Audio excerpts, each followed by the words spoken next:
Hey y'all. Welcome to my Rogue Live Q&A on all things books. I want to hear from you. I want to help get you from idea to ink. My name is Luvvie Ajayi Jones and I'm a four-time New York Times bestselling author. And one of my superpowers is books, not just reading them, but creating them, not just creating them, but helping other people create theirs. So I wanted to do this impromptu Q&A so we can solve some problems for you today. We can tell you how we do the work that we do. And I want to see you win. So there are a lot of questions I'm sure you have. So shout out to everybody. There's Cali in the house, Florida, Atlanta. We got Dallas, Bahamas. Hey, y'all. Utah is in the building. So yes. How can I help? So I want you all to just start by dropping comments. My team is here. They're monitoring. We have Omaha, Nebraska. Okay, come on, Toronto. But yes, so I've written 5 best-selling books. I am the founder of the Book Academy, and we are a coaching and course platform with the mission and commitment and assignment to get people from idea to ink. We have worked with a lot of amazing authors over the years, and I want you to be the next one. So somebody's coming in from Moscow. Hey. So yeah, let me start answering questions, and I'm going to introduce you to somebody on my team at some point. Her name is Macy Robison. She is one of our amazing coaches. Macy's going to come on board too and answer some questions with me. So yeah, they want to know if they're going the correct direction with the idea. Okay. So yeah, y'all got me for about 45 minutes. I'm going to answer as many questions as I can in these 45 minutes. And my goal is that you walk away with something that allows you to move forward on your book journey. Because the thing about books is that they are evergreen, they're timeless, and they allow us to really leave a legacy. Some of you were on my masterclass the other day, and I was talking about the importance of moving forward on the assignment that you've been given. Okay, moving forward on the assignment you've been given. I think a lot of times some of the best books that we would have were never written because the person who was supposed to write it kept on questioning whether they were supposed to write it. So before I even answer some of your questions, I want you to know that you can write this book. Like, it can happen. You don't have to be a celebrity. You don't have to be somebody who has a massive platform. It can happen. So if you are all on different platforms, so some of you are on Facebook, some of you are on LinkedIn, some of you are on StreamYard. If you want the clearest version of this, come into StreamYard. So if my team can drop the StreamYard link, feel free. But if you want the clearest version, StreamYard is going to have it for you. So yeah, before I start answering questions, one of the things I have to do is make sure that you understand that the book dream that you have is not some far-fetched fairy tale, something that is just like, well, one day I can maybe think about doing it. You don't have to do one day. Today can be that one day. Today can be that one day. And I want you to know that it's possible. And I'm living proof, and my clients are living proofs. I don't just represent famous people. I represent everyday people who have just as important of a story to tell. So, yeah. All right. Let me get to some questions. I'm going to answer as many as possible. So, hey, team, can y'all post a question for me on screen to answer? Nazra is asking, what is the type of mindset a writer should have, or how do you set intentions to stay focused? Ooh, that's a good question. What is the type of mindset? The type of mindset that a writer should have is that writing can be hard, but it does not mean you should quit. So writing a book, what makes it hard is that you basically have to be focused to get 80,000 words on paper, 80,000 words that feel cohesive and that go together. So that mindset that is required is that I will finish this even on the hard days. Even on the days when I'm sitting in front of a blank screen and I'm not feeling motivated, or I might be feeling writer's block. I just got to stick to it because the message that I want to pass on is more important than my procrastination, than my doubt, and then the excuse I came up with today to not write. So when you talk about mindset, it means you need to be okay with the first draft not being good. Let me explain that for the perfectionist. How many people here are perfectionists? I'm a perfectionist. I'm type A. I like to get things right. I like to do it in the way that is most efficient. I want my stuff to be good. When you are a writer, your first draft is not going to be good. You need to give permission to your first draft to not be good.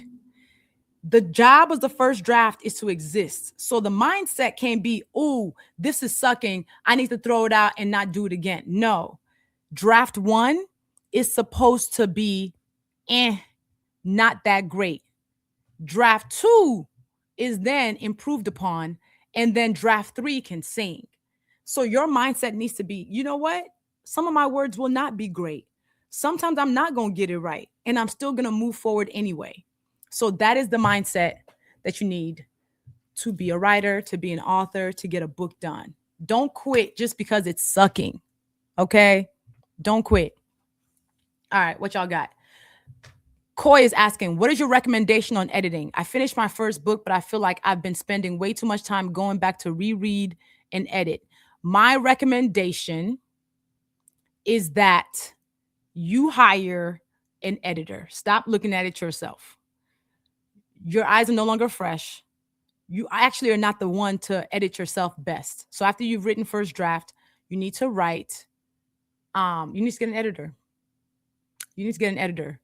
And just so you know, one of the things that we do in the Book Academy is that we also have other people available to edit for you. So like my coaches help people edit.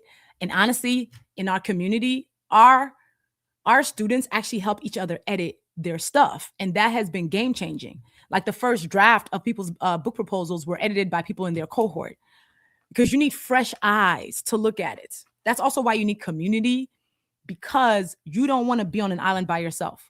So next steps, get somebody else to edit your book, either a professional editor, somebody else you trust. Frankly, I would actually say it should be somebody else who also wants to write a book because they also have the writing eye.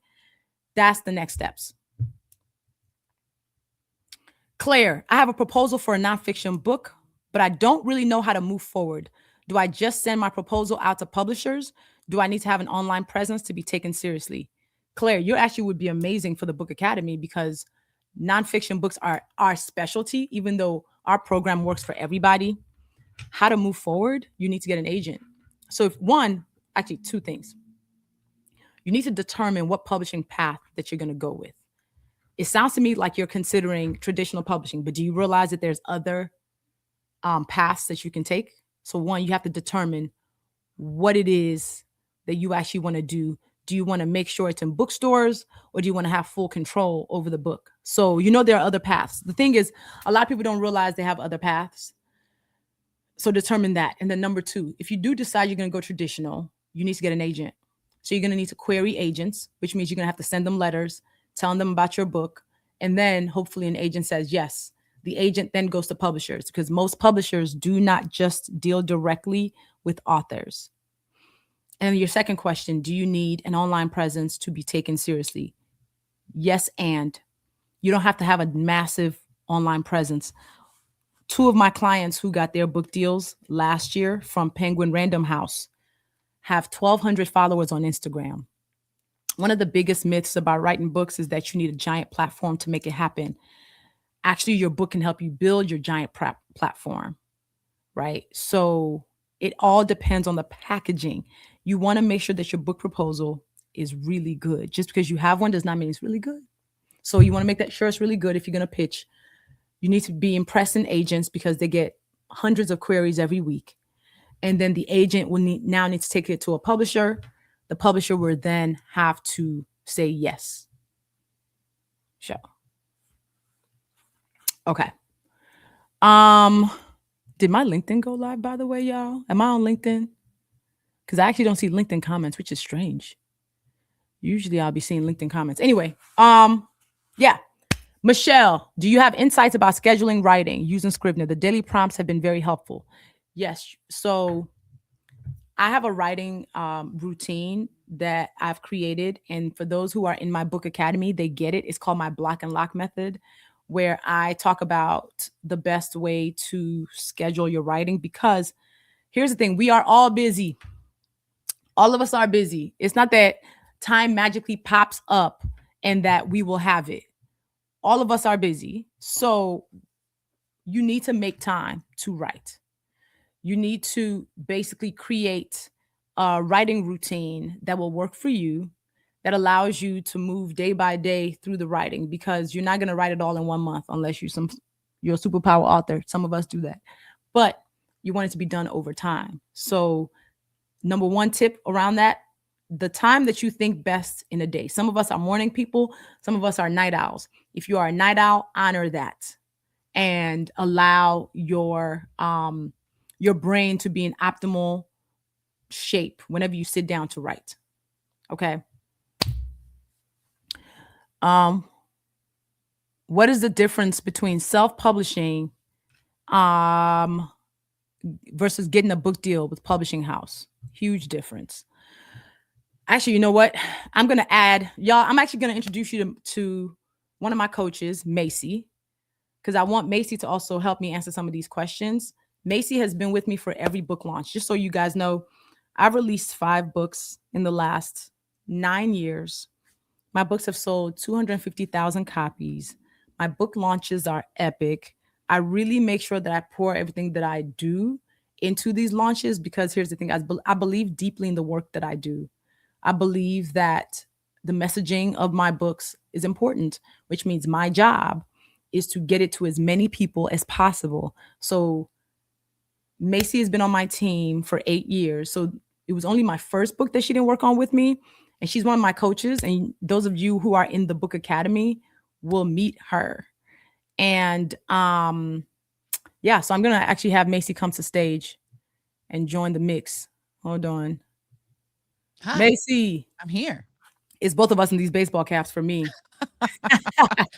when I when I came on and saw you had one on, I was like, okay, I see what we're doing. It's a Friday. Let's go. Let's Hat day. go. Listen, the hair must be hidden. Yes, that is Okay. correct. So I want you to actually help answer this question. The difference between self-publishing versus getting a book deal with a publishing house.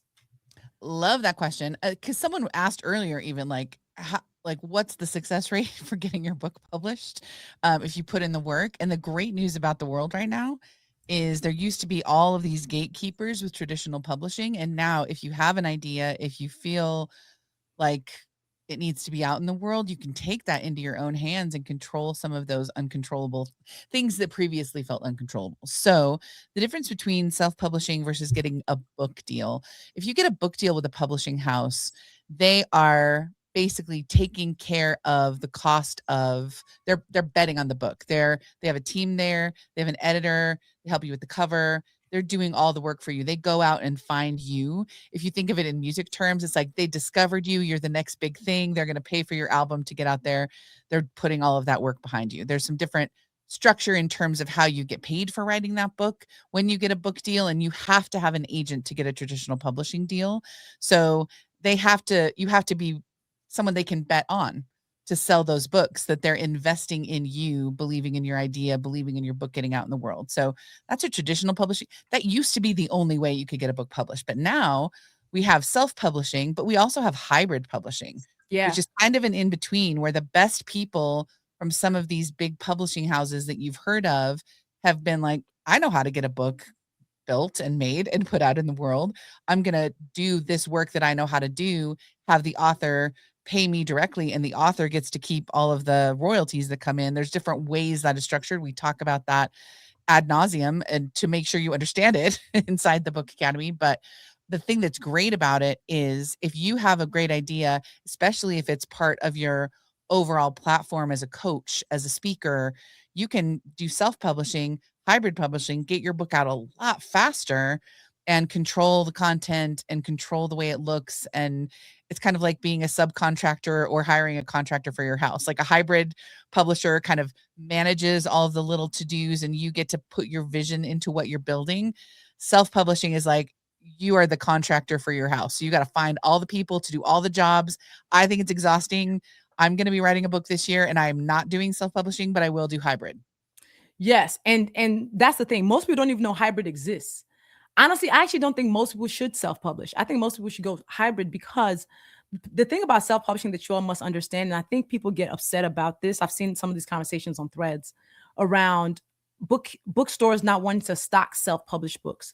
Let me tell you why. Good and bad, a book that is traditionally published has been properly vetted, which means it's gone through multiple rounds of edits, which means it must be at a certain standard of quality. It doesn't have typos in it. They already know because it's not going to be allowed to leave the door. So if I'm a small bookstore and somebody's like, I am self-published, what will let me know this book is actually at the level of quality that I need it to be to sell to my patrons? So unfortunately, self-published books are not often at the level they need to be because people will skip steps. Like, let me tell y'all something right now. This book, which was like my banner book, went through 4 rounds of edits and a copy editing round. Copy editing is when somebody whose job it is to find every anal, comma, dot, capitalization. This book came out in 2021, went through 5 rounds of edits. So when a bookstore knows this is traditionally published, they go, well, I know at the minimum, it's done these things. Self-published books, like literally you sitting at home, writing the book and then putting it on Amazon Kindle. I can't put that in a bookstore because I don't know what channels it's gone through to make sure it's good, because my customers will get pissed if they buy this book and there's a typo every other sentence. So that is also the difference. Hybrid publishing specifically means you're working with a small publishing house. Even though you're still footing the bill, they're actually taking you through those processes, which is why some bookstores now will take books from hybrid publishers. Yeah, they have distribution channels to get you on those bookshelves. So it really is very much an in-between. And I think the advantage of it is getting it to market faster. You can actually control the timeline a little bit better. A traditionally published book takes anywhere from 2 to 3 years. Once you get the book deal to get on bookstore shelves, like we've got people who are getting traditional books signed right now that they're not going to be able to put their books out till end of 2027, maybe beginning 2028. So there's just a lot of things to consider. And we walk you through all of that decision-making process so you can figure out what the right path is for you. We have a whole session called Pick Your Path. Yeah. What's the next question? Evelyn, I hope you've not answered, but would the Book Academy help me identify my niche and come up with an idea for my best-selling novel? Absolutely. Yes. So here's the thing about books that confuses everybody. Those of you who have multiple book ideas and those of you who don't have the same, any idea, have the same problem. Having multiple ideas is the same problem as having none, because you're squirreling. You're like, I don't know what to write. What do I work on? So then you actually don't end up settling on anything.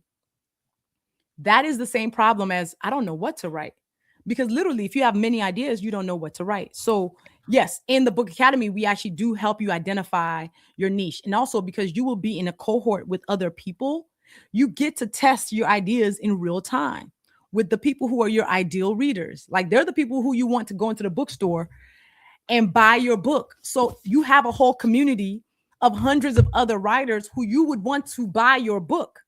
So you can test your idea and say, okay, I have 3 ideas.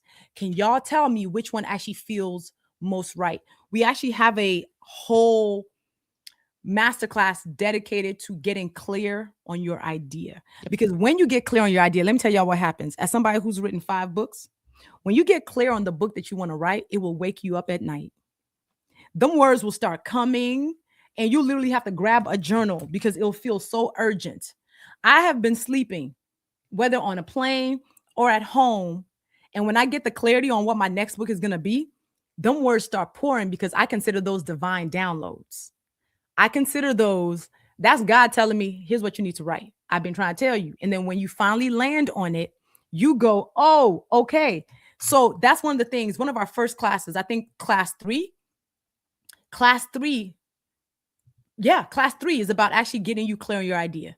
And you will get so clear, like it'll feel like a thunderbolt moment. I always tell my students there's a moment in every cohort where people get there. I know what I'm going to write. And It's every so fun. time it's so fun because they're like, I specifically actually remember one of my students. We were in the class, we were in a session. I was teaching this. And then the person goes, I just got my idea. And then I had them put the idea in the comments and everybody lost it. Everybody was like, I need that book today. Go Mhm. write it. Go write it. So you need that clarity. And when you get it, no, like you'll love it. Evelyn, come on inside. You will love it. I can't wait for you to get that moment. And we're going to be like, turn up. And it's always the easiest thing. Like, Yes, this is difficult work. This is like clarifying these ideas. It takes some thinking, it takes some thought process, but once you have it, it's usually the easy thing that you were dismissing because you didn't think it mattered. that's And right. having all of those people to reflect that back to you is uniquely valuable, especially because, like Luvvie said, they're buying your books anyway. It happens every day inside the community. We saw it happen earlier. Someone announced their pre-order and was really excited about how well it went, and they sold like 20 copies of their book on pre-order just from the people inside the group. Literally, the people, somebody inside the group was like, I just bought 5 copies. Yep. And I'm like, that's what I'm talking about. And let me even divert. Y'all, one of the things you have to keep in mind about book writing is it's actually a group project. Mhm. We don't talk about that part enough. Book writing is more of a group project than y'all realize. It is a lie that you're supposed to go sit in the corner and figure it out by yourself and go to a lake house or go sit in a cabin and quit your job and write a book. Most people don't have the privilege to do that. Most books that are out in the world were not written by somebody who had the privilege and the money to spend a year just book writing. The importance of community with books is that they will peer pressure you into getting it together. That's also why, as part of our program, we have weekly co-working sessions. Weekly, where you're dragging your feet on your book. Well, I want you to be at the co-working session so your fellow people can peer pressure you into getting your stuff done. Because you often think you're supposed to do things alone. That's also the thing about the world that we live in. It hyper emphasizes individualism. It is a lie that you're supposed to write your book by yourself. That is why it is so important for you to have a group of people gassing you up, encouraging you, being able to read your work and say, I like that paragraph, keep that. You're Sitting by writing your yourself. book for other people. And honestly, like what you just said about sitting by yourself in the woods, it's That's like, so sad. why would you, like, then you're just writing it for yourself, and that's a journal. Like, don't Ooh, make sure you write it for other people, because other people are Macy, gonna read it. Macy, say that again. That's Well, a journal. it's true. It's a journal. And there are so many people, we have this image of like these these storied authors going off into the woods to type and stare out a window for months at a time till they emerge with their work of art. That's not how creation works. Like, the best things are co-created, and you do that with other people because they can reflect back to you that your ideas are working, that things are landing, that things are resonating. Like, I talk a lot about resonance with my clients. If you send something out, like, it's got to be received by someone else, or it doesn't make a sound, like the tree that falls in the woods if nobody's there to hear it. So books are very much that way, and that's why the most powerful books we have are done with other people. Yeah. And also, I love this idea, this thing. Everything is co-created. Whether Mhm. you're co-creating with God, who is the number one creator that I'm using now, I'm like, you tell me what you want me to say. And then that's actually how I was able to write my children's book in 1 hour, by the way. Like, Mhm. I wrote this book in 1 hour. 1 hour. Like my first draft, 1 hour. Okay. Anyway, the co-creation is important. You have been lied to when everybody has told you your idea is so amazingly specific that you can't tell nobody about it. You can't share that you're doing it. That's a lie. That's a lot. That's a lie. Mhm. So when you have people in the space to cheer you on, that's why our accelerator is a year long. We don't just like give you 6 master classes and say, go do it by yourself. You are in co-working sessions. We're meeting monthly. You are learning what other people are seeing. You're seeing them come in every day and say, hey, y'all, let me tell you about this small win that I got. So I really want you all to be a part of the Book Academy Accelerator. Lisa is asking, will this program work for you if you're looking to co-author? Yes. Mhm. So if you're looking for a co-author, some people call them ghostwriters. Co-author and collaborator is actually more what is accurate. Yes, it will, because even if you are looking for a co-author, you as the person who is leading the book still needs to have the correct lens of what to look for in terms of even the clarity of the idea that you're going to put on paper. How to market your book is a big piece of this program too. Also, you need to make certain decisions that no matter who you go with, whether you go hybrid publishing or traditional publishing, there's foundational things you need to know about how books come to be, how really good books come to be, that you must know. Like, our program is set up to work for anybody who wants to tell a story, Yep. whether it is nonfiction, whether it's fiction, whether it is a children's book, which is usually fiction, but they have their own mini category, whether it's a poem. Like, we have a poetry collection that's coming out with one of our clients in April 2026. She got her book deal end of 2024, and her book is coming out in a couple of months. And I can't wait for this book to be out. So Well, yeah. and specifically, we have someone from cohort 3 who did a power hour call with me a few months ago, and she is using a ghostwriter, but she went through the Book Academy to make sure she was so clear on her idea she could convey that correctly to the person who was going to be doing the actual writing. So lots of ways this can be helpful. And because no matter if you have a co-writer, I've worked with a lot of clients with co-writers. Again, your lens, your clarity actually is what determines what the co-writer is going to do. So you need your grounding, and then you are allowing them to now follow your vision. But if your vision is not clear, the book is going to be fuzzy, no matter who you work with on it. So yeah. Next question, what y'all got for us? I'm writing a book of essays. Would I be writing the entire book in the TBA or start off with sample essays? Yes. So a book of essays is a nonfiction book. This is a book of essays, right? So people get confused. So let me get clear. Nonfiction usually covers books of essays, memoirs, business books. That all falls under the umbrella of nonfiction. Our goal is to get our students from idea to ink, which means in the program, we literally have everything that can get you. We have query letters in there, like sample query letters that can get you agents. We actually bring agents to the table. We have partnerships with 3 publishing houses so far: Penguin, Row House, Wise Inc. So hybrid publishing houses, we got them. Traditional publishing houses, we got them. So we want to take you from getting clear on your idea, creating a proposal that's off the chain, because your proposal matters no matter what route you go, to then, all right, how do you get this agent? Then fine, let's get to work and get you writing. And then cool, book is coming out. How do you market it and have a killer launch? So we are actually helping our students do all the things. So right now I have the galley, which is the advanced copy of a book by one of our first Book Academy students, Kemi Dahl. Her book is coming out in May. It's called A Terrible Strength: The Hidden Crisis of the Black Womb and Your Survival Guide to Healing. Kemi took our signature course, then took our book proposal power program. Then now her book is coming out in a couple of months. So yeah, we definitely help you do all of that. So come on inside. Like, our year-long program is designed to be what it is because it takes a long time. Do y'all know that I'm not the, by the way, let me be clear. I'm not the coach that's going to sit up here and be like, I can teach you how to write your book in 30 days. What type of a promise would that be? I'm not doing that, because that book is going to be terrible. Terrible. Take your time, and we give the time. Okay, Heather Moore Robertson. I know that the Book Academy has 2 options. How beneficial is the solo option for writers? And is there a community component as part of the course and solo option? So we have 2 programs. We have the course sitting by itself, and then we have the accelerator, which is the year-long program.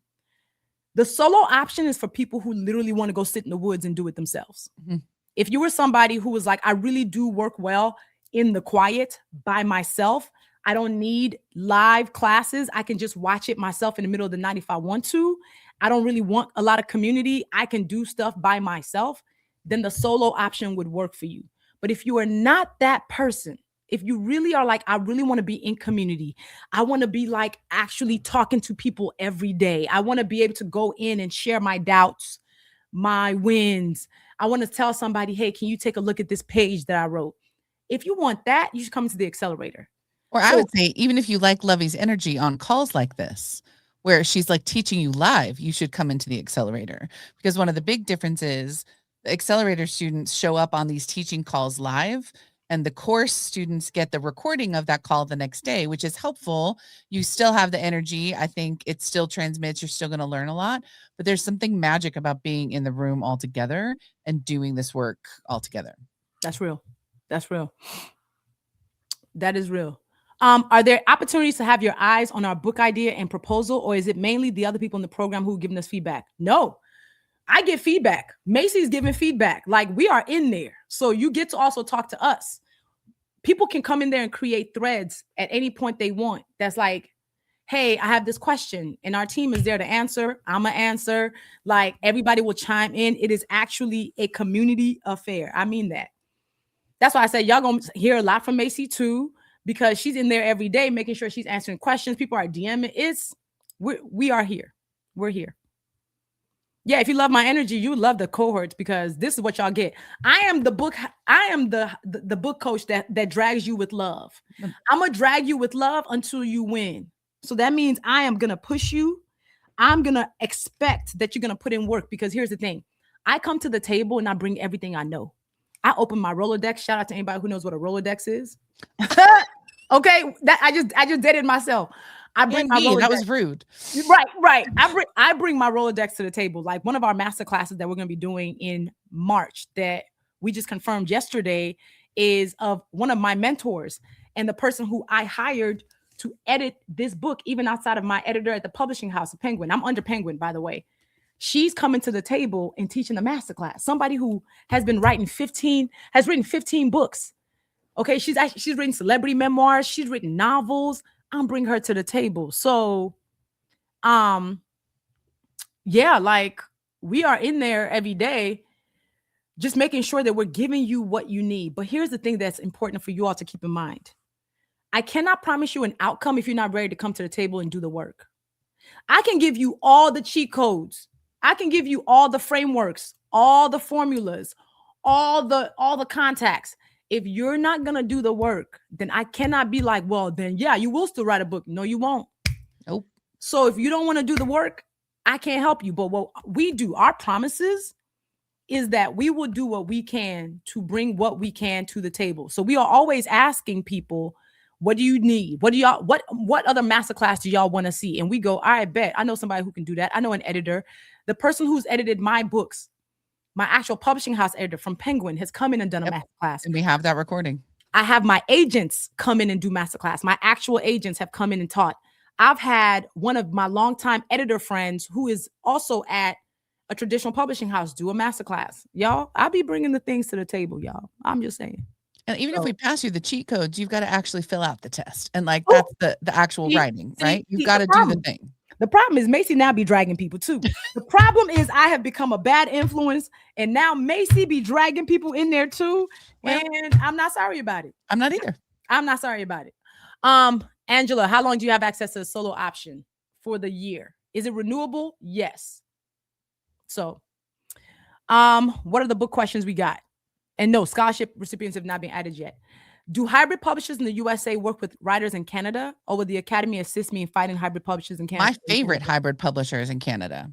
I mean, Page 2, they're amazing. They're in Canada. There's a lot of opportunity to work back and forth, and we have students from all over the world that will work with publishers in their home countries, or even work with publishers that are here in the US. So yeah. Sure. We have students from all over the world. One of my students is in Europe, right? Like, all over the world. Like, we do not discriminate. And here's the thing: if you are in the accelerator and you miss a session, you just watch the recording. Yep. Right. Is it Mariah? I'm gonna say it's Mariah. Let me know. Do you recommend putting excerpts of your book on social media, like a regular post of a few paragraphs with a picture or something like that? Yes. That short answer.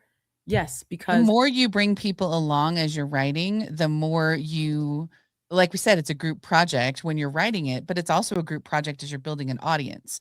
As you let people know what you're doing, they get excited. They ask you about it. You don't have to give them all your ideas, but sharing what's happening, just I'm writing my book. This was hard today. I'm writing my book. I'm excited about this today. As you're sharing, builds an audience so that when you say it's finally ready, they are ready. Yep. Yep. That's what, yep. So give me another one. I love, like, these are great. Are you open to working with authors whose ideas you personally don't agree with? Ooh, that's a good question. That's a good Drag me a question. little bit. First of all, anybody who knows me knows I'm pro-black, pro-immigrant, pro-queer, pro-trans, pro the people on the margins.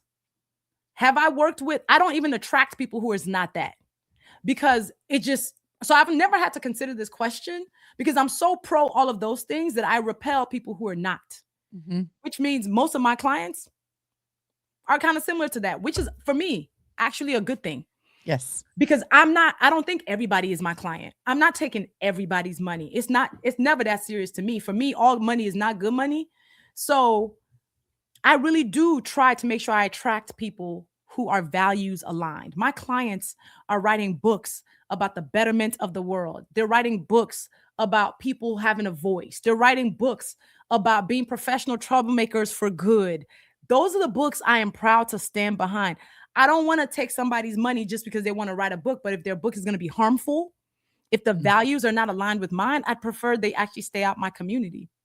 Like, this is not the place for them, because I am loudly going to talk about freedom and equity and justice. And actually, I created the Book Academy because I saw that publishing is not being equitable to people who look like me or people who are on margins.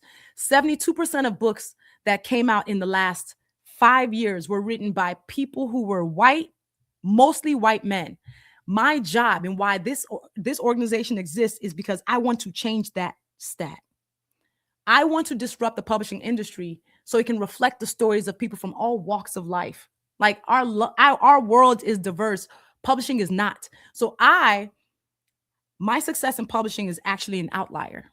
I'm not a celebrity.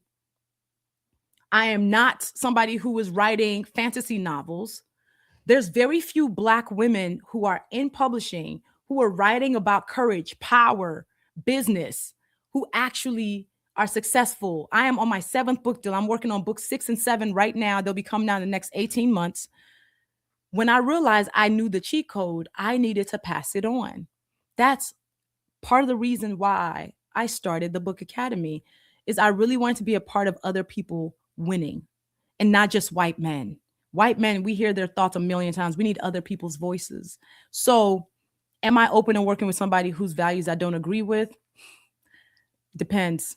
I mean, I'm not going to speak for you, but I think if you do attract them at all, it would be I'm just not a fit. And that's fine. I'm not a fit. And they'll even be like, she not, because when I get on there and I'm like, child, because this the energy I give you at all times. At all times. Even they will be like, you know, I'm not gonna be. I'll be over here. I'll be over here. And I think that's a gift. This is also, let me make this point too about your book that you're gonna write. Remember that your book is not for everybody. Stop trying to make everybody your fan, your reader. The perspective, your clarity about who you are doing the work that you are doing it for actually makes the work greater. That means everybody is not supposed to be the ones buying your book. It means everybody is not supposed to be the audience, and that's okay. The clarity, do not apologize for your perspective. Do not apologize for your values. Don't apologize for attracting certain people and then repelling others. You're supposed to attract certain people and repel others, because that's how magnets work. That's how magnets work, right? Magnet don't attract everything. You a magnet? Why are you trying to attract everything? And if you want to strongly magnetize and attract someone, you've got to be willing to strongly repel the people who are not for you. So period. So, yeah. All right, Jackie, do you recommend me joining the masterclass if I have my book done, editing done, proposal done, and just need to secure an agent? Yes, and here's why. I'm about to. Okay, let me say it like this. You can do it. I'll. Let me say it like this. I know what you're about to say. There are people who came into the Book Academy with one idea, and by class 3, realized that was actually not the right first book for them and changed direction. I had somebody who came in being like, "Oh, I want to write a children's book." By class 3, she has shifted to writing a freedom memoir. Like, so I love the fact that you have the book done, that you have this proposal done, that you have the editing done. At best, we will confirm and affirm and validate that you're on the right path, Right. which means you won't waste so much time or energy. And then the worst case scenario is that we actually do make you pivot and go with something that feels more urgent, that feels more aligned, that feels more joyful. So there's no losing there. And I that want to book can make be sure. book 2. Like, we also say no That's words right. wasted. So Mm, you've proven that you can do this work. And then with a clear path, like, how much more quickly can you do this work? And if we do affirm that this is the right thing, yeah, you'll have the skill set and the formulas and the things that Luvvie is so uniquely good at to pitch your book in a way that people can understand what it's about, which will make getting an agent so much more effortless. that's right. That's right. When the author buys multiple copies of his or her books, does that add to the count of becoming a bestseller? No. Most of the time, it does not. The New York Times bestselling list and other bestselling lists do not want rich people hacking their way on by buying their own books. So, you buying your own books is not representative of the bestseller list. And you don't want to buy 10,000 copies of your own book, What do you gonna you? do with it? No. You don't want to. So, next question. Liz, can you share a little bit more about coaching and TBA beyond the masterclass and co-working sessions? We are in the community app. We have a specific Book Academy app where you can answer questions. Are you asking about one-on-one coaching? Because that costs more.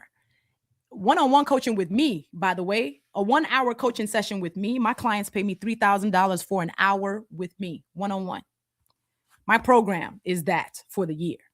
So, yeah, our coaching looks like we're holding you accountable. You're in a group, there's a schedule. We're basically holding and creating frameworks and the cabinet and the container to set you up for success. Macy does one-on-one coaching also with people who want on the side. Again, these are additional things because our time is really valuable. And yeah, the program is $3,000 for the year, $29.97 for the year. And we have payment plans if you need. But if it was any cheaper than that, y'all, you should be worried. If it was any cheaper, because anything that is, can you imagine if that was $200? I'd be like, now, come on. Okay. Well, and if it feels like a huge investment, we have had people who have made that investment and gotten it back like 30-fold with some of the book deals they've been able to sign if they've gone for traditional We publishing. had somebody who just signed a $100,000 book deal who started with me last January. So they paid $3,000 and got $100,000 book deal. I said, I know that's right. Okay. Okay. Kayla's asking, what are ownership structures for IP working with hybrid publishers versus traditional publishers? Also, how is the book world being affected by the register not signing copyrights lately? Okay, ownership structure, IP. When you write a book and you are with a traditional publishing house, you technically license your words to the publishing house, which means, so this book came out in 2021. I believe while it's in print, they have the license. If it goes out of print, as in my publishers decide we're not going to create this book anymore, I can get my intellectual property back and then create it myself in a separate package. If you're hybrid publishing, you own it all. You own it all. So you can do whatever you want with it. But actually, a lot of hybrid publishers are actually going this route now too. Right. Because they need to make sure that if they create a version of your book, you don't go rogue and go create a paperback version, which will eat it. So honestly, you're licensing your words and your ideas to publishers. Let me give you an example, a difference. Okay. Children's books. This is my second children's book. This character, this character is Little Luvvie, Little Troublemaker. I own this character. So my publisher set up the deal to be where Luvvie owns this character. We've licensed her words, but she can do whatever she wants with this character.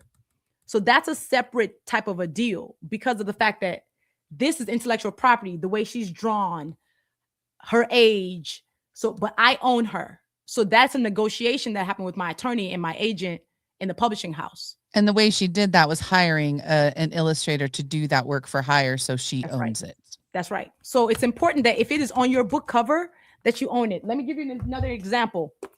This is my first ever book. This is a book that changed my life. This character is called Judgy Pop. I came up with the idea of Judgy Pop. I was like, I want a side-eyeing lollipop on this book because the book is called I'm Judging You, the Do Better Manual. Of course we want a side-eyeing lollipop. Yes, genius. And I was like, I need it to be red because red is my signature color. Now, here's what I did not know then because I was a baby author. I didn't know anything. And also, I didn't have a book academy to get me right. I didn't know that because they had somebody on their end create the character, even though I described how it should look. I told them exactly the idea. Because somebody on their end created the character for me, they end up owning Judgy Pop. They end up owning Judgy Pop, y'all. So here's the thing. I had to get ownership back. Years later, I had to go to the publisher and basically beg and say, hey, I will pay to get ownership of Judgy Pop back. Can you please? And that's how I got Judgy Pop now. It is owned by me, free and clear. So I love this idea. My attorney is the one who manages all my stuff. She actually is coming in and teaching a masterclass this year too. The legality of books is real. And I think a lot of authors get stuck. It was the one contract that I didn't have my attorney look over, and it bit me in the butt for years. So I actually bring my attorney to the table too, to talk about all the things for you to look out for, whether you're hybrid publishing, traditional publishing, the terms that you don't want to see, anything that says perpetual and irrevocable, you don't want to see in a contract. She'll talk about things that you need to be asking for, that you have a right to ask for, and red flags, so you don't get cheated, because some of these contracts can cheat you. So the book world being affected by register, it's not being affected because books have such long legs. They're fine. Yes, it's Luvvie's Judgy Pop. Listen, I had to fight for it all my life. I had to fight. All my life, I had to fight. Okay. So how do you keep the writing process fun and playful? I sense I write well, but what about hard issues? So honestly, this book, for example, I talk about a lot of hard issues. I talk about racism, feminism. I even talk about rape in this. But I always use my humor because that's my voice. Because there's always some joy to be found in the work. So just don't take it so seriously and know that, you know what, my voice belongs here. So if your voice is playful, be playful in writing. What I do not want people to do when they're writing books is be like, I'm writing a book, I have to sound really serious. No, you don't. I be cutting up. This book is a book of me cutting clean up for 75,000 words. I cut up so bad.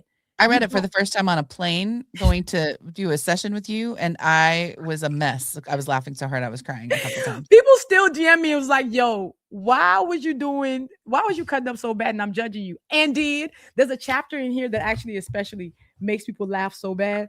And it's the chapter 4, the one about it's chapter 4. Oh no, chapter 3, when baehood goes bad. Because everybody got that one friend who always makes terrible relationship decisions. So that chapter is actually my favorite one. It was my favorite one to write. Keep it fun if that's your voice. Keep it fun if that's just what you want to do. You ain't got to be so serious all the time. You don't. So yeah. What else? What y'all got? What is the number of people you have in the cohort? Are they then mixed in with previous cohorts? Yes. So our last cohort had like 270 people, I think. And then what happens after our first 6 masterclasses, you then move into the alumni accelerator. So you actually meet other cohorts. So now you legit have a group of people who've gone through everything in our different stages. They all end up becoming peer mentors also. So we've had 540 people go through the academy, I believe. Cohort 4. Listen, I'm excited for cohort 4. Let's just say that. I feel like we're doing something new here too. So, I heard someone say first-time writers should co-write a book with a professional author. No. That is that person is wrong. There's so much wrong stuff being said about books. I hate it for us. No. You can write your own book. Unless you really don't want to, unless you are not a writer, unless you are the CEO of a Fortune 500 and you have zero time to get it done. Child, you can write it yourself. And also, that's the other thing. I give an outline and a structure that allows you to write good books. The thing about books is writing them is not about being a good writer, and it's not about being creative. It is really about consistency and discipline. Everybody thinks you got to be creative to write a book. No, you don't. The most creative people never write books because they're stuck in their heads. Mm-hmm. Okay. They're being sensitive about their stuff, like Erica said. So, no, I actually think first time writers, unless there's a really good reason for you to have a co author, write it yourself.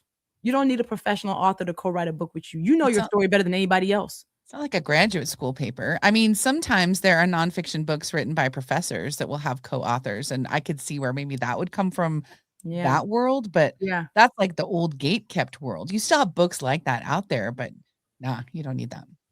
Yeah. I have 39 chapters. How do I know when to end the book? That's too many chapters. Oh, if they must be very short is our only caveat. Like the shortest. I can say right That's a now, lot. 39 chapters is a lot. That also means you're not using a cohesive structure. That's a lot. 24, 25, short. 39, you're giving me journal entries over and over again. That lets me know you gotta rewind. That's why we start with proposal, everybody. Like I've worked with a lot of different authors, and the reason I've been with Luvvie for 8 years is she thinks about this differently, and it's a repeatable process, and it works. And the thing that makes it work is starting with a proposal.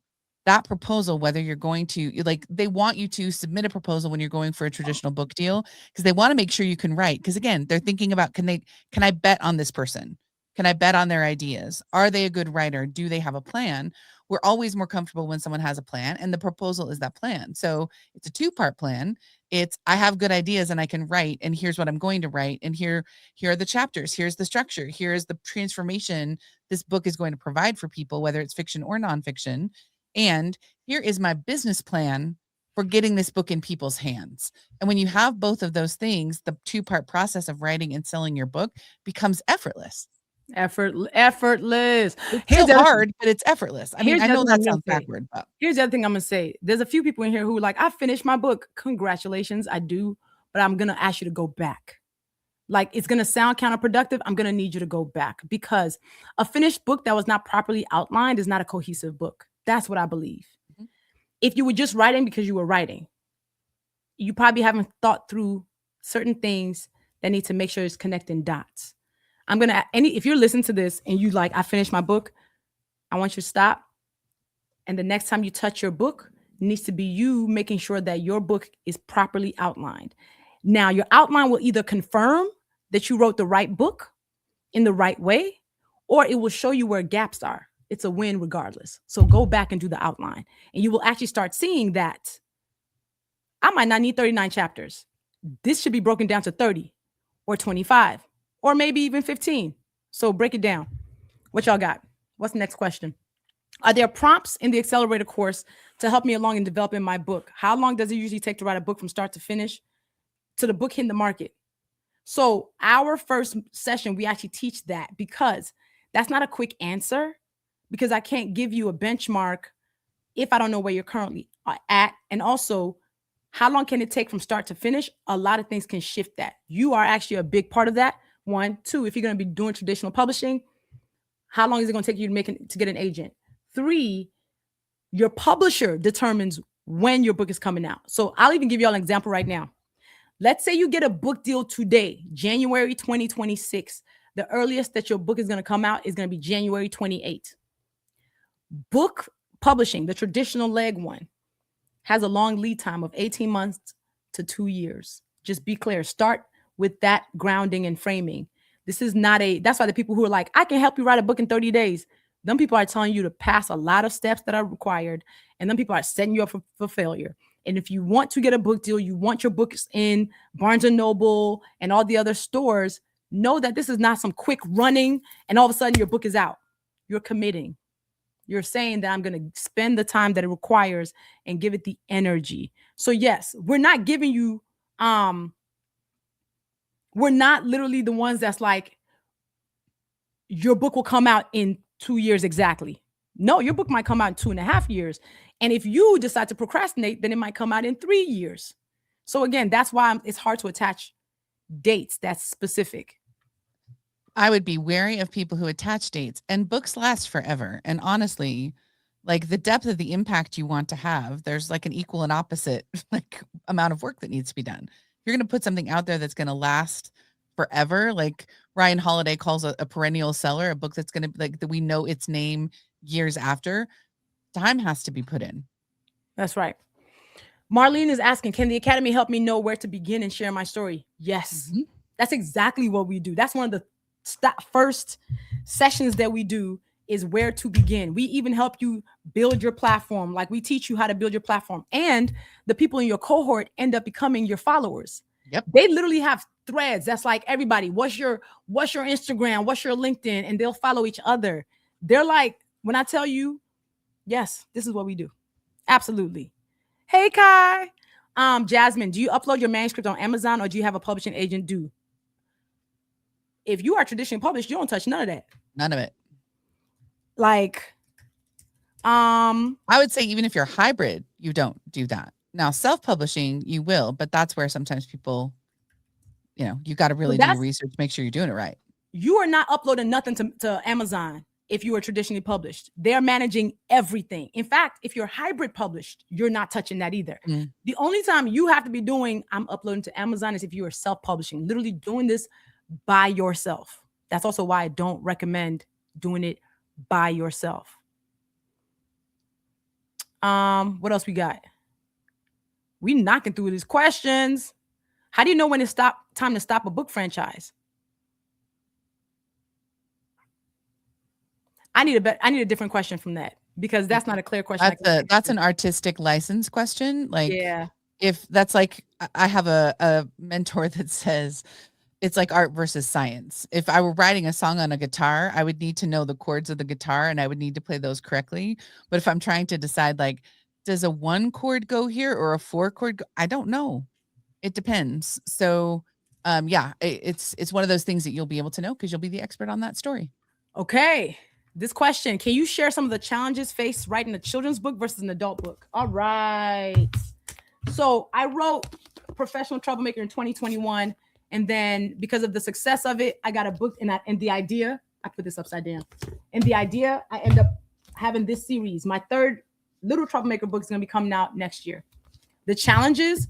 So this one required me to just write. This required me to work with an illustrator. Shout out to Joey Spioto. Shout out. They're two very different industries, children's books and adult books. Children's books are shorter. So what you have to say, the message you want to pass along, you have to do it in 40 pages or less. So this book is 500 words and this book is 77,000 words. So I wrote this book in an hour and I wrote this book in 5 months. The challenges are different because how kids are marketed to, you market to their parents and talk about why the book is important for their kids to love, why it's going to be a great bedtime story, why it's going to make them go to class and be empowered.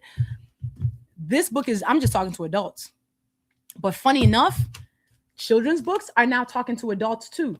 I wrote this book called Little Troublemaker Defends Her Name because I was the little girl who spent all her class time, especially first day of school, always having to defend her name because people were making fun of it. I'm Nigerian, born and raised. So I wrote this book because it's a message for me, even grown me, to remember that it is always okay to correct people on my name pronunciation, to tell people, no, don't call me that, to let them know, hey, if you can't get it right, don't say it then. So funny enough, a lot of adults were like, okay, I'm gonna buy a copy for my kid, but I'm also gonna buy one for me because I'm the person whose name is always being butchered. So I actually end up marketing this to adults too. I'm like, this is for all of us whose inner child is still wounded from the times when we've had to defend our names and people have made us feel bad and have added burden to our names. So honestly, you're still talking to adults, even in children's books, to be quite honest. So now I actually have a whole collection of children's books because when a great children's book comes out, I'm going to buy it because I need it. Like Little Luvvie is still here. I need it. Love that. Do you work with authors on their specific goals? Getting on New York Times bestseller list? Yeah. A lot of my clients, especially my private clients, we figure out the goal that they want and we drive towards getting it. So, I mean, this is a client who I am in the book acknowledgments for Simply More. Okay. She had a goal to get on the New York Times bestselling list, and we got her there. She sure did. We got her there. This Alencia Johnson, another client, we actually picked the exact tone of orange that we used for the cover of her book. Alencia's book is a national bestseller. Shout out my boo. And then I don't have her book in front of me. Fawn Weaver's Love and Whiskey was on the New York Times bestselling list for 8 weeks. So yeah, I do help my clients get it. Yeah. What time zone? They are in Central Time Zone. Central Time Zone, but you have recording. Mm-hmm. Okay. What you got? If I would like to, Macy, you take that over. Yeah, if I would like to speak with someone privately about joining after this event, how would I do that? You're welcome to find me on LinkedIn or on Instagram and send me a DM. Happy to answer. It's Macy Robison everywhere. MacyRobison. Happy to answer questions. And y'all can email us at academy@alllove.com. But y'all, like the Book Academy, my goal is to really get y'all out here in these streets. 20 of my students from last year got their book deals already. Let's see. Okay, Macy, go for that. Is there a book you have read or are reading that displays great dialogue for first-time writers? Ooh, I mean, when I think dialogue for first-time writers, I think more of fiction, and I tend to read more nonfiction. But I think the thing that I love about a book that you can pay attention to as a first-time writer is if it captures your attention. And when it does, why does it capture your attention? Is it the way that they coin a phrase? Is it the way that they craft their ideas? One of my favorite nonfiction writers besides Luvvie is Benjamin Hardy. And he does a really good job at the beginning of his books of telling him, he tells you what he's going to tell you, and then he tells you what he told you. And it's really clear to follow. And I understand what the book is about. And I love that. You've got one. Yeah. So Toni Morrison is quoted in every single one of my books. She's my matron saint of pen. This is her book, Love.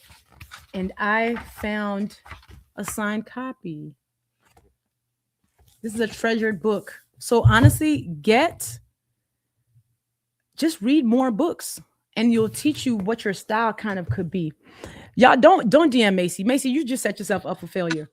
Why don't you just have them send emails to our sorry. Okay, yes, send emails. If you're gonna be babysitting email, y'all send emails to our team at academy@alllove.com and they'll make sure that they answer your question. Okay. You're right. I was just thinking since they weren't in the community, how could they get an answer fast? But that is true. I cannot promise the DMs. Yeah, them DMs gonna be too much. What advice do you have for a first-time author who's thinking about doing a book series? Chart it out before you do it. Like, don't just be like, I'm gonna do a book series. Do you know what's gonna happen on book 3? Otherwise, you're gonna do one by one by one.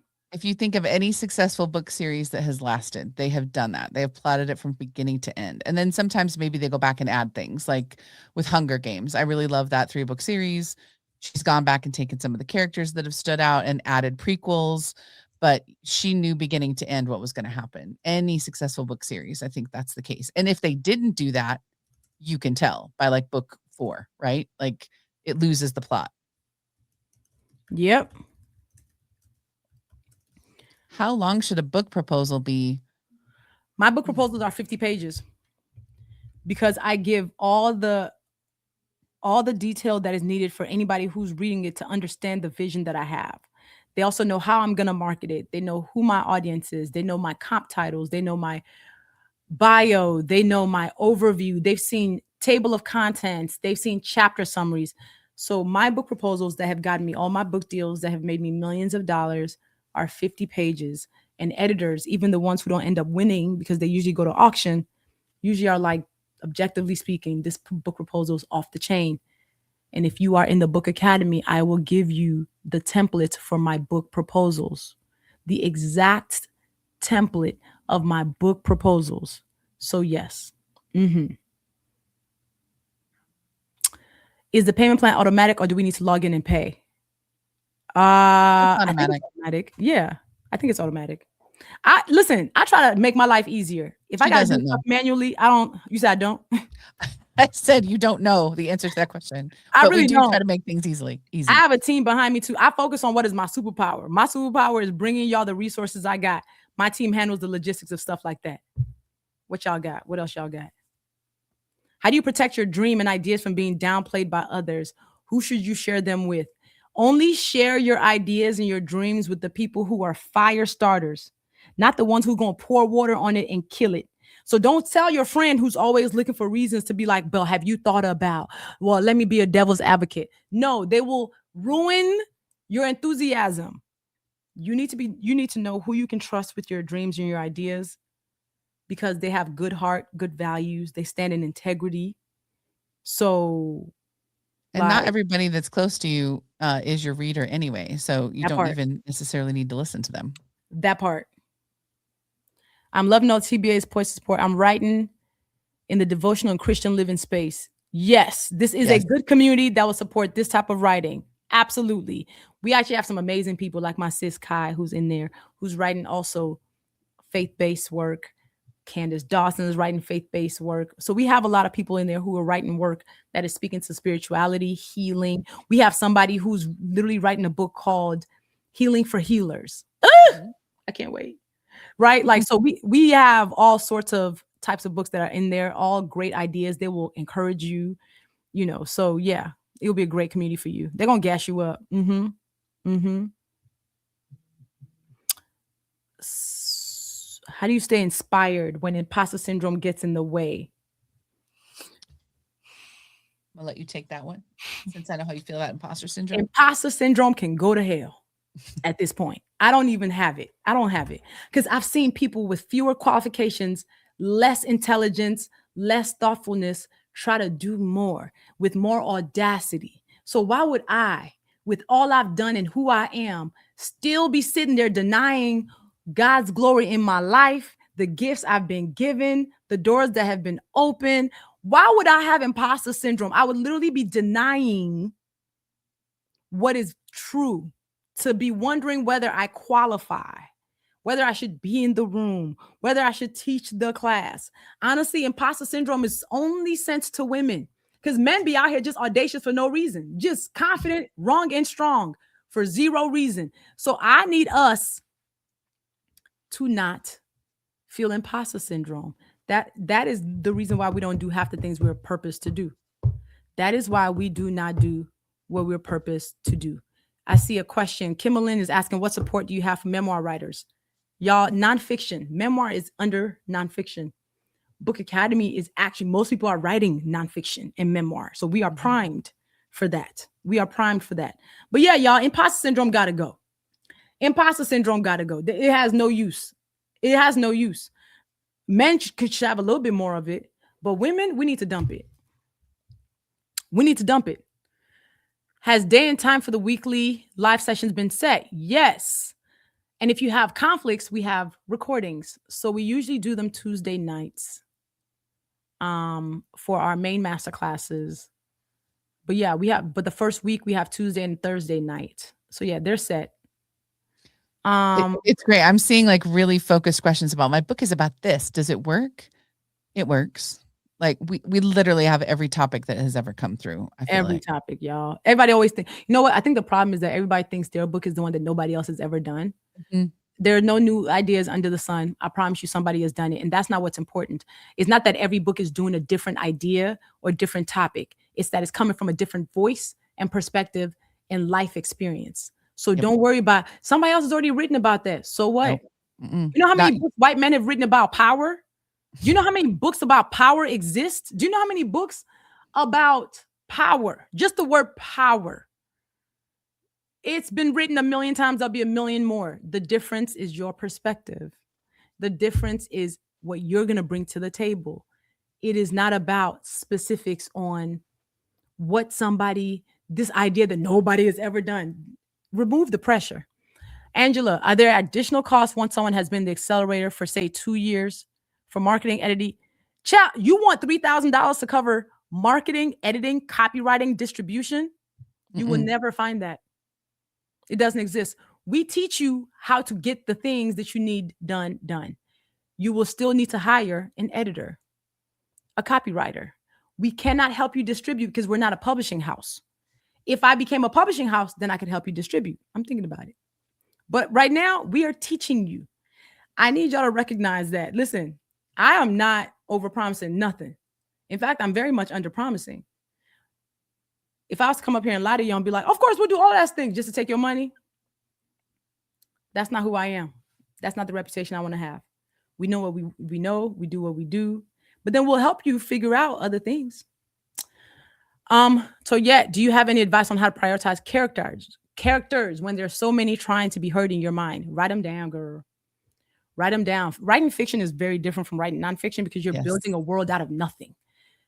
So you just have to make sure the characters are clear to you. Write them down as much as possible. And then it is in editing that you figure out what characters are really necessary, what characters are really kind of like redundant. And maybe you merge one or two characters. It all depends on the storyline.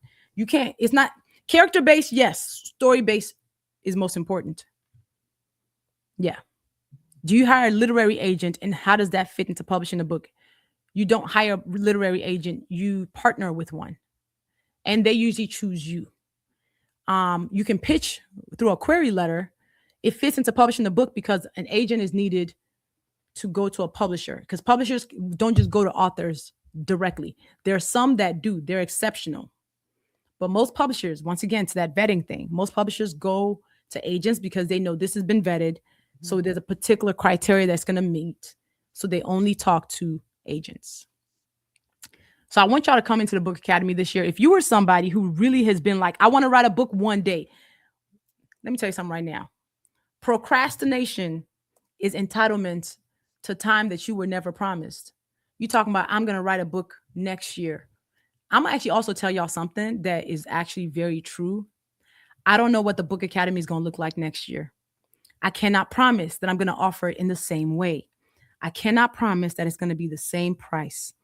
It's definitely not going down. It might be more next year. So people have been asking me like, well, I think I just joined the 2027 class. Are you sure there's going to be one? Because I might be tired. I might decide to take a gap year and say we're going to be back in 2028. All I can promise you is the now, not 2027. The community, the coaching, the accountability, I can only promise for this year. So if you're like, I've wanted to write a book, this is the solution that you've been looking for. And here's the thing, the book that you are writing is the answer to somebody's question because you have a message that's on your mind. There's divine downloads you've been getting. There's mountains you have climbed that have almost taken you out, but you did not get taken out. And somebody is somewhere trying to get the same experience. And the only thing stopping it is that you have not written this book yet. You're talking about something, I'm overwhelmed. I don't know where to start. You can't say, I don't know where to start. I'm giving you the place to start. You can't say I'm overwhelmed because I'm telling you about how you can take it step by step and we're going to walk you through the steps. You can't say I'm stuck. Just take an action that's going to make sure that you get what you need. Okay. So if you want to write a book in 2026, if you're like, I don't know where to start, I have all these different reasons. Oh my gosh, I don't have the time. I have a program that actually has answered all those questions for you. So if you don't do it, just say you don't feel like doing it this year. But don't be like, oh, I don't know where to start no more. You officially can't tell somebody, I don't know where to start. So yeah, bookacademy.com/program is where y'all should start. We're closing doors, as in like doors close on Monday. That's it. I'm not going to open it back up for 2026. I'm not going to surprise you and be like, oh, never mind. Nope. Yeah, doors are still open. No, because our first session starts January 27th, I think. Yes. And yeah. So we closing doors, y'all. So don't be on some like, oh my gosh. Oh man, I wish I could get in and it's February 3rd. I'll say no, because again, I'm not taking money just for the sake of taking money. Natasha, have you ever received similar book ideas from different authors in the same cohort? Yes. Yeah. Again, it's not about the book idea. We have a bunch of books about healing happening right now from cohort 3. We have a bunch of books about perfection. Like we have a couple of books about perfectionism. So that's fine. How many times have you heard I'm sorry to use this as an example. I should use a Christmas song, but the national anthem, right? Like it gets sung before. There are different iconic versions of people singing that. It's the same song, but Whitney Houston versus Fergie. I mean, come on. It's a different voice singing the same thing, and it's a different reaction that you get because of that person's voice, and that is literally how this works. That's the Like one. like Lovey said, like, there are a million books about power written by mostly white men, but, like, the topic doesn't matter. The idea doesn't matter as much as your voice. I talk with people all the time about, because I like Kelly Clarkson, uh, like the Kelly Clarkson effect of things. She became famous on American Idol singing other people's songs that she did not write, but her voice made it magical. And it's the same thing with books. Yeah, no, that's it. The Whitney one is untouchable. That's the Yeah, one. it's Like number one it's of all the national anthems ever, ever. Whitney Houston wearing her red, white, and blue tracksuit. That's the one. Planes going overhead, like it's unmatched. Untouchable. Colleen is asking, my focus is providing a guide for navigating the U.S. healthcare system. Up TBA's alley. Yep, that's a nonfiction book. Mhm. That's a book about that's going to be prescriptive. That is a book that is absolutely under the umbrella. So yes, indeed. I see Sade's question. What's the success rate of cohorts? Any data collected?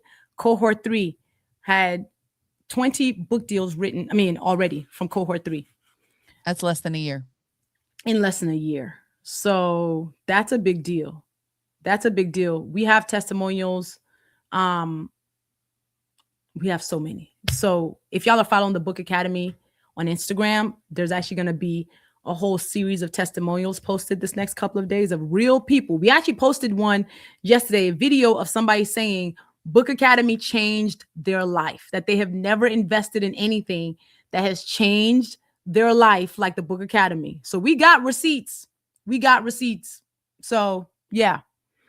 What y'all got?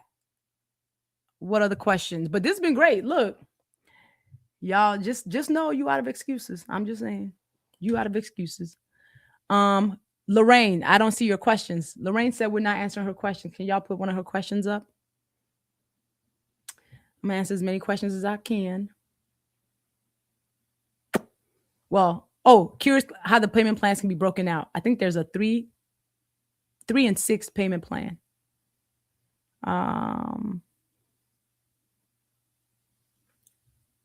In a cohort with over 200 people, are there subgroups? Curious on how folks' ideas are heard. Folks' ideas are heard. We have an app in a community space where anybody can touch anything at any point. So people can come and drop their ideas, and literally people will comment. We hold the space very well. So we literally have an app in the App Store for our students, and then you can be on desktop.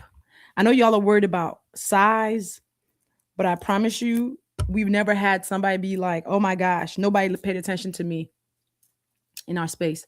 Is my book too long? My devotional is not finished yet. 100 chapters where 4 pages equals 1 chapter. Each chapter deals with a different issue. Lorraine, I say this with love. That sounds like a journal entry. You should not have 100 chapters. If it was a daily devotional book and it was 1 page, maybe I could get behind it if that was the job the book was doing. But if it's 4 pages for a chapter, 100 chapters is too much. I'm letting you know right now. So that also means to me that the book is not properly organized. Sections are not being used, and they're submerging. This is also why editing is so important. 100 chapters is way too much for a book. It might actually be 2 books in one that you have. So you actually need to go back and get that re-outlined. What do you want to say in this book?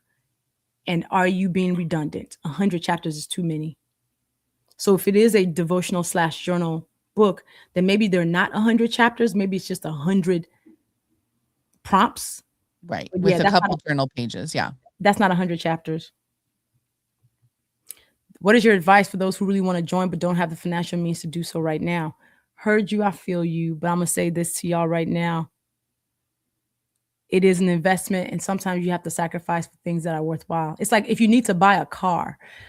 If you need to buy a car, people get car notes. So, here's the thing is, I don't take for granted people's investment in the work that I do. That's why I make sure I infuse it with as much as possible. The most important things and the most valuable things cost. So I can't say it's going to be cheaper or I should offer it cheaper. But It is what it is because it is valuable. And try as you can. If something was cheap, you don't put value in it. That is just human psychology. So, what will make you show up all the time? What will make you actually do the work? Because you don't want to waste your money. Push forward. So, honestly, for me, I always talk about also this is where community comes in. If there's something that I really want to do that I cannot afford and my credit card is maxed out, in the past, I fundraised for stuff. Back in the day when I had nothing, I remember it was 10 years ago, no, 15 years ago. I had just gotten laid off my job. I had been invited to a nonprofit conference because I had just started my own nonprofit. And when I tell you I didn't have any money for it, I had to go to San Francisco. So I had to pay for hotel, registration, and flight. I had just gotten laid off my job. I had just spent $4,000 taking my wisdom teeth out. So I had no savings left. And I literally told people online, I said, there's this thing I want to do. It's going to be a big opportunity for me. I can't make it happen. And somebody was like, well, why don't we just put in some money for you? I think back then it wasn't even GoFundMe. It was before GoFundMe even existed. And I forgot what the platform was. And I said, I've never done anything like this before in my life. But people who followed me were like, girl, this would be such a great opportunity. And y'all, I posted the link and I woke up the next morning and they had paid for my whole conference. From me just asking and saying, hey, I have this thing that I believe in. So I get it. I know what it's like to not have the money to afford this thing that feels right for you. I have been there. Trust. Could the people in your life help you get to this? Could you tell them, hey, I have this thing that I really want to do that'll be important. Could you help me out? And see what happens. You might be surprised. Because the other thing that we do in the Book Academy is we talk about your ask wound.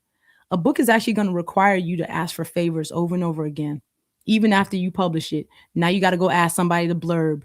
Now you got to ask somebody to promote it on social media. Now you got to have somebody be your conversation partner. This is the time to start working on the ask wound. So if it was not something meaningful, sure, it might feel a little bit, this is something that could actually push you forward in a big way. Do the solo folks and the accelerated folks get access to the chat community? The accelerated people do. Solo people get access to the general bulletin board of the community, but the, hey, help me with my idea, accelerator people are because they're in cohort with each other. That's the community. Solo is for people who literally, we drip the content so you can watch it at your own time, take your own notes. We give you access to, the materials, but the community is the accelerator. People who are saying, I want to do this with other people. I want to have the co-working sessions. I want to have the additional coaching. I want to be able to ask questions at will. Yeah. So that's a big difference. Hey, Mary signed up. Thank you, Mary. That's awesome. Yeah. If you signed up in here, drop and let us know that you signed up. Ivan is asking, how many pages does a book proposal need to be for the Book Academy to consider it? No, we don't. We're not the ones considering the book proposal. We're helping you make sure the book proposal is good. We'll tell you if it's too long if we think, but we're not in charge. You're in charge. Yeah. Like the book proposal, we have frameworks for how you should do it. We tell you the ideal pages. Honestly, a book proposal should not be less than 20 pages, to be quite honest. It shouldn't be less than. It can be more than that. You say what you got to say with the time you got to say it with. So, yeah. How to handle a memoir including individuals who are still alive. I can't. That's not a quick question. We actually talk about that. We talk about this a lot. We talk because a lot of people are doing that. That's not a quick answer. That's not a quick answer at all, because that actually takes a lot of different. There's things to consider: safety, relationship, closeness. So that's not a quick question. Give you another question to answer. Is there TBA merch? Actually, okay. Let me tell you the story of this. By the way, this is. I haven't seen the back of it. Oh, you haven't seen the back? No. Oh, it's the highly exclusive. Okay, so why I even have this hat? I only made 20 of them. So Penguin Random House was doing a competition with Essence. And they also do an annual summit where they bring authors to New York to meet with editors, agents, insiders, and everything. So this year, 1,000 people applied for this summit. They chose 100 people. 15 of the 100 that they picked was from the Book Academy. I was so proud. So the day before the summit, I took all of the Book Academy people who were part of the 15 to dinner, and I surprised them with these hats. So everybody at the dinner table got this hat that is I only made it for them and me, and I still have additional two. So Macy, I actually do owe you one. Once you finish your book, Oh, ma'am. oh, I have one. Look. I'm not lying. okay, I have one waiting for you right here. And great. I'm like, I will give this to Macy when she gets her book done. Okay. Okay, okay. So the day after at Women in Words at that event, they gave away 5 book deals on the spot. 3 were my students. So they wore these hats in pride. Everybody brought their hat and we took a great picture. But yes, this is only exclusive. So honestly, I'm going to start giving these hats to my clients once their books are coming out. So the only way to get this hat, this author hat, is when your book is coming out. So come on inside. That's the only way you can get this. Right. You see, I dragged her with love. She got to get her book done too. So, I mean, listen, come on. So yeah. Give me another question. We already answered that. Y'all got me answering questions I already answered. Give me another question because I already talked about that coaching. Y'all want a lot of hand holding for this money. Like, y'all over here like, are you going to come to my house and help me write? No, you got to do the work. Okay. Cohort 3. Yes, I'm actually still thinking about an in-person retreat, y'all. I know I promised y'all a writing retreat one of these here days. I'm still thinking about it. Absolutely. So you But the thing I said, any Book Academy alumni or accelerator folks are here, it goes to the alumni accelerator first. So if you have not continuing to join us, make sure you do that. That's right. So yeah, the retreat is going to be small too, because people's energy. All right. So,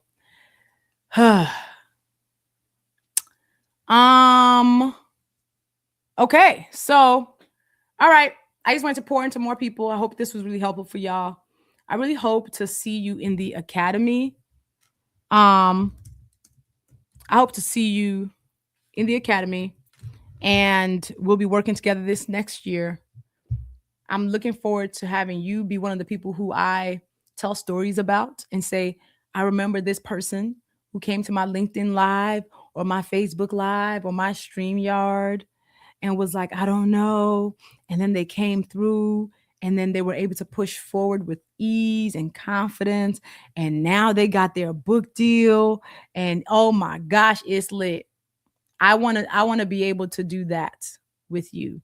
Like I've been able to do with cohort 3 people, cohort 2 and 1. So thebookacademy.com/program is where we're at. Any last questions? I'll answer one more question. Make it good.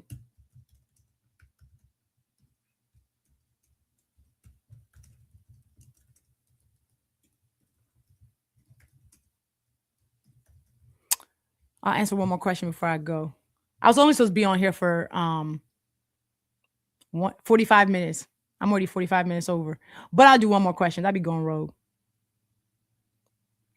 What y'all got? Wait, I think my team is adding a question. No, I'm not announcing that on this call. Y'all will get emails. So check your emails.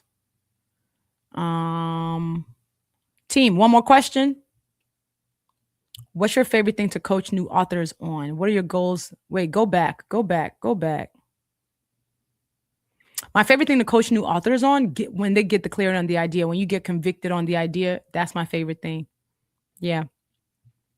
And then my goal for TBA in the next 5 years is to have a whole scheme for a whole database of people who have come through and their books are out. I will share my screen of I want to show you guys some of my authors.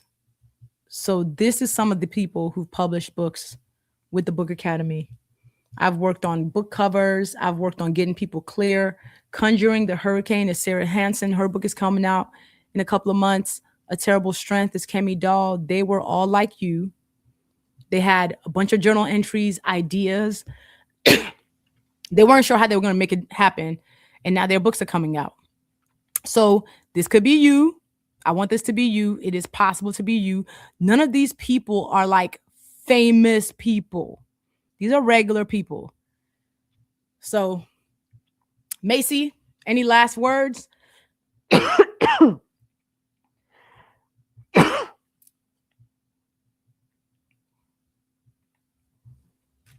I took my.